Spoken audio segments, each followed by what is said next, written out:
Now, we all know I'm always on the lookout for games that on paper should not work and yet in practice do. We've covered a few of those games before on Flash Player, and today is no different. This is Equipmentris, a equipment tile-licking game slash RPG-esque kind of thing. It's not really an RPG, but it kind of is.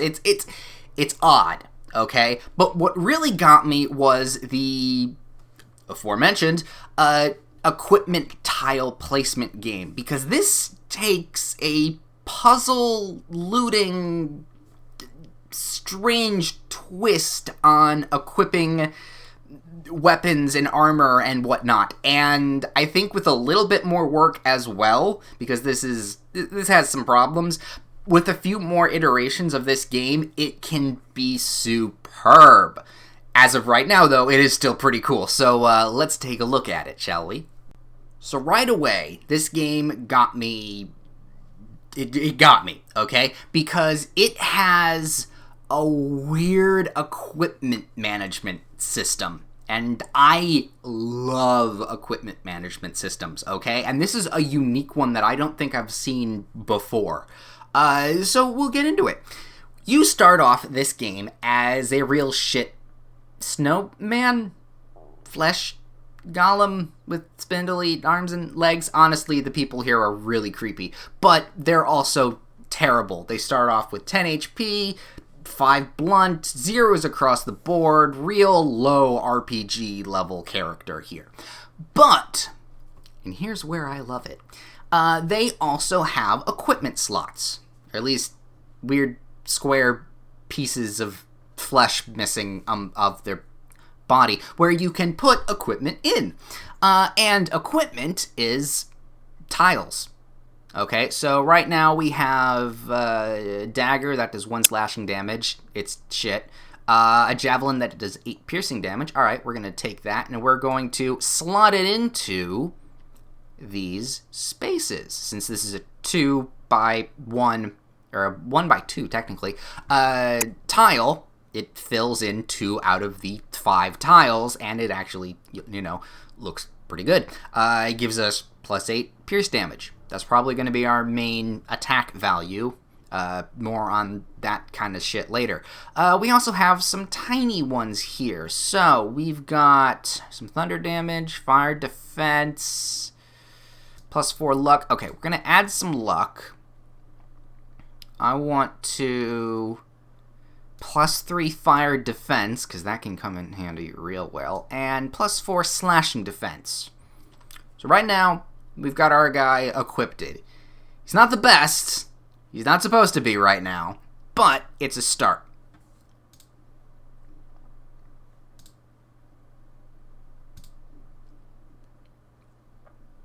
Three, 2.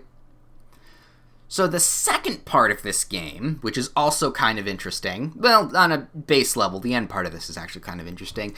On a base level, this is a turn-based combat type game. You have your stats. We have, if we hover over our guy, as we know, 5 blunt, 8 pierce, we have that option of attack. 5 blunt or 8 pierce.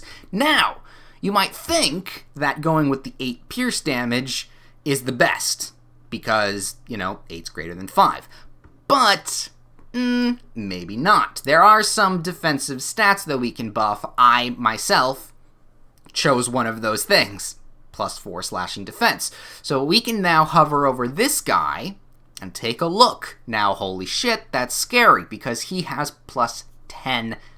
He has a 10 in slashing and some fire magic. But, oh yeah, no, that's 10 slashing. That is terrifying. But luckily enough, I have some slashing defense. So, it doesn't look like this guy has any defense via the whatever against like stabbing or blunt. So we'll go with the highest pierce damage. Stab, stab. There's also some weird, invisible stats or dice rolls. Something along the lines that means, not always the most highest attack. Again, RPGs RPG elemental stuff. Don't worry about it. Once you have completed the battle, you have a choice to make. Now this is the part that I really like. You can either hire the guy you fought. Granted, he comes to you with a blank slate, and you have to equip him yourself.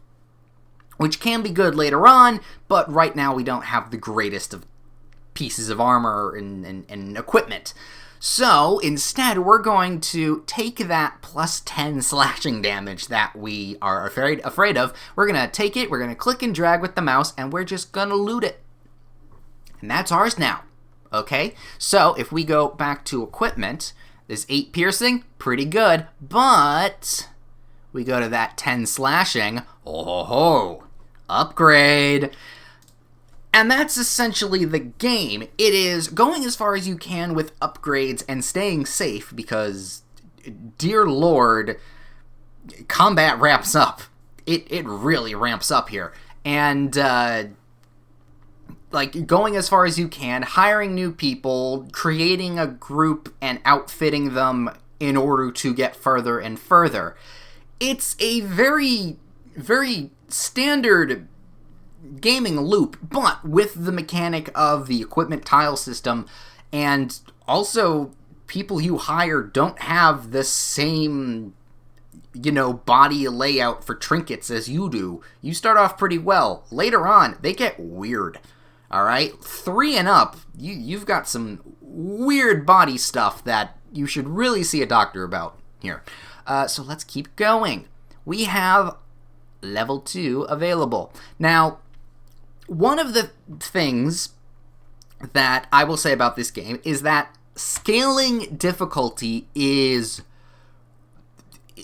ludicrous, okay? Level 1's fine. From level 1 to level 2, you are going to get your ass kicked if you are not properly prepared. I'm going to do it because I want to show you things, but if you want to survive and get the farthest, you're going to want to keep grinding out first level, okay, I'm ready, second level, and to some that might be a downside, but I personally think it's okay.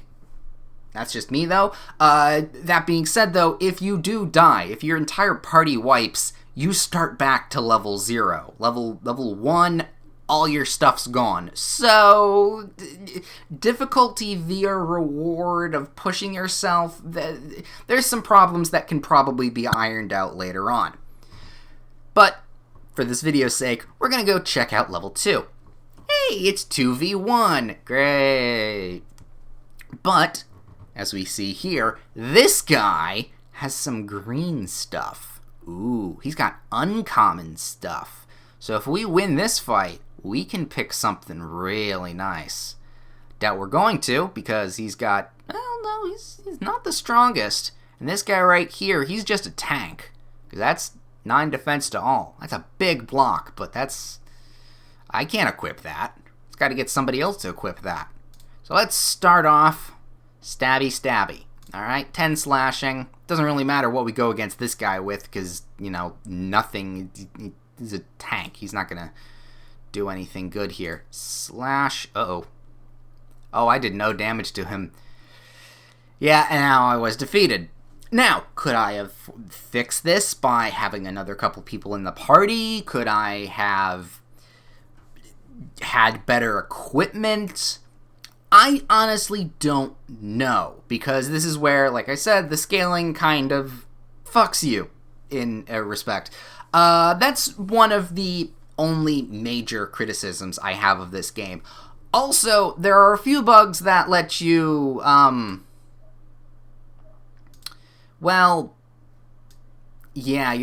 don't think you're supposed to do that and whatnot, and now I have nothing, and everything is...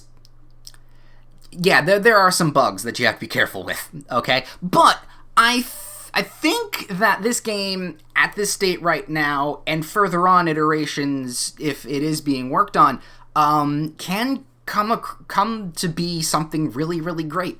So I'm going to keep my eye on this for my own personal sense, and I hope you take a look at it too. The link to this game will be in the description below, as always, and... question to the audience and whatnot, because, I've searched around for quite a few games here.